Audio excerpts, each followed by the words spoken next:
இட்லி கடை எடிட்டர் வந்து இந்த படத்தில் வந்துட்டு ஒரு சிறப்பான ஒரு சம்பவத்தை பண்ணி வச்சிருக்காப்புல. எடிட்டிங் ஒர்க் வந்து பார்த்தீங்கன்னா ரொம்ப சூப்பராக இருந்துச்சு. ஒளிப்பதிவாளர் ஒரு யதார்த்தமான ஒரு படத்துக்கும் ஒரு டிராமாட்டிக்கான படத்துக்கும் இடையில வந்து ஒரு டச்சான ஒரு சினிமாட்டோகிராஃபி அந்த படத்தில் வந்து கொடுத்துருக்காரு. இசை ஜி பிரகாஷ்குமார், பின்னணி இசை பாடல்கள் எல்லாமே வந்து பார்த்தீங்கன்னா ரொம்ப சிறப்பாக இருக்குது. இதுக்கும் வந்து பார்த்தீங்கன்னா தேசிய விருது கிடைச்சாலும் ஆச்சரியப்படுறதுக்கு இல்லை. ஏன்னா அந்தளவுக்கு வந்து மண் சார்ந்த ஒரு இசையை ஜி பிரகாஷ்குமார் இந்த படத்தில் வந்து கொடுத்துருந்துருக்காரு. நித்யா மேனன் அவருடைய கதாபாத்திரம் ஒரு யூஸ்வலான ஒரு ரைட்டிங்ல இருந்தாலும் இந்த படத்துல வந்து ஒரு வித்தியாசமான ஒரு டைமென்ஷன்ல அவங்களோட ஆக்டிங் வந்து ப்ரெசென்ட் பண்ணியிருக்காங்க. சமுத்திரக்கனி அவருடைய கதாபாத்திரத்தை இன்னும் நல்லாவே வந்துட்டு ஹியூமரா ஹெலியோரஸா எழுதியிருந்திருக்கலாம்.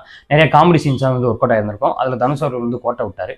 அருண்விஜய் அவருடைய கதாபாத்திரம் முதல் பாதியில் எழுதப்பட்ட விதத்தை விட இரண்டாம் பாதியில வந்து பாத்தீங்கன்னா நிறைய இடங்கள்ல வந்து பாத்தீங்கன்னா ஓட்ட உரசலா இருக்கு அப்படின்னு சொல்லலாம். இன்னும் கொஞ்சம் பெட்டர்மெண்டா வந்து தனுஷ் அவர்கள் வந்து ட்ரை பண்ணியிருந்திருக்கலாம். தனுஷ் அவருடைய ஆக்டிங் வைஸா பார்த்தா அந்த ஃபைட் சீன்ஸ் ஒன்று ரெண்டு சீன்ல வந்து கான்சியஸா வந்து அவர் வந்து நடிக்கிற மாதிரியான ஒரு ஃபீல் இருந்துகிட்டே இருந்துச்சு. மற்ற அந்த டிராமாட்டிக்கான எமோஷனல் சீன்ஸ் எல்லாத்துலயுமே வந்து பாத்தீங்கன்னா சூப்பரா வந்துட்டு பர்ஃபார்ம் பண்ணியிருந்தாரு. ராஜ்கிரண் அவங்களுடைய கதாபாத்திரம் இந்த படத்துல வந்து பாத்தீங்கன்னா ஒரு பெரிய தூணா இருக்கு அப்படின்னு சொல்லலாம். இயக்குனராகவும் எழுத்தாளரும் தனுஷ் அவர்கள் இதில் கன்வே பண்ணப்பட்ட ஒரு ஐடியாலஜிக்கலாக நான் பார்த்த விஷயம் என்ன அப்படின்னு பார்த்தீங்கன்னா, ஒன்று வந்துட்டு அப்பா செஞ்ச தொழிலையே பையன் செய்யணும் அப்படின்ற ஒரு ஐடியா ஒன்று. இன்னொன்று ஊர் மக்கள் மண் சார்ந்த விஷயம், நம்ம ஏன் வந்துட்டு நம்மளுடைய பாரம்பரியத்தை விட்டு கொடுக்கணும், குலசாமி இது சம்மந்தப்பட்ட விஷயங்கள். இது ரெண்டுலையுமே வந்து பார்த்தீங்கன்னா ஒரு கான்ஃப்ளிக்டான ஒரு ரைட்டிங்கை வந்து தனுஷ் அவர்கள் வந்து கொடுத்துருக்காரு. இதை சொல்ல வராரா இல்லை அதை சொல்ல வராரா அப்படின்ற ஒரு விஷயம் வந்து சரியாக வந்துட்டு ஆடியன்ஸுக்கு கன்வே ஆகலை அப்படின்னு சொல்லலாம்.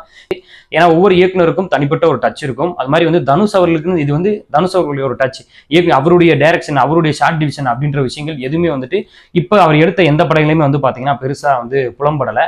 ஆனா அவருடைய ஒரு டிராமா ஒன்று எழுதுறாரு. அந்த டிராமா அவர் கொஞ்சம் நல்லா வருது. இட்லி கடையில அந்த டிராமா அப்படின்ற விஷயம் வந்து பார்த்தீங்கன்னா நல்லா வந்து உட்கார்ந்துருக்கு. இது வந்து ஒரு ஃபீல் குட்டான ஒரு எமோஷனல் டிராமாவான ஒரு படம் தான் இந்த இட்லி கடை. இட்லி கடை வியாபாரம் ஆகுமா அப்படின்னு கேட்டீங்கன்னா, இட்லி யாருக்கெல்லாம் பிடிக்குமோ போய் பாருங்க. அவங்களுக்குலாம் இட்லி கடை பிடிக்கும் அப்படின்னு எனக்கு தோணுது.